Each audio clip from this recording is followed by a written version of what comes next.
சரி, ரொம்ப நேரமா புலம்பிட்டு இருக்க. இன்னைக்கு என்ன மேட்டர்னு சொல்லு. ஆமா, நான் பேசுறதெல்லாம் புலம்புற மாதிரி தான் தெரியும்.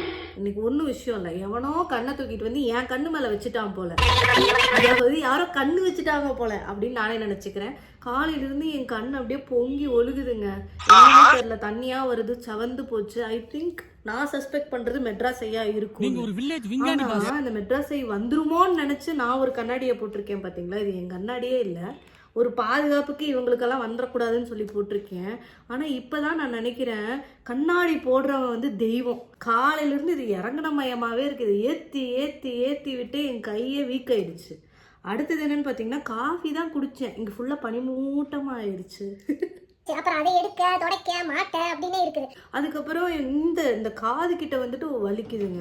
இதை எப்பதான் இப்ப அவுத்து வீசிட்டு இங்க வந்து இப்படி இப்படி இப்படி இப்படி பிச்சுக்குவோம் அப்படின்ற மாதிரி வாய்ப்பில்லை ராஜா. அதனால கண்ணாடி போடுறவங்க எல்லாம் பாத்தீங்க அப்படின்னா நீங்களாம் ஒரு தெய்வம்.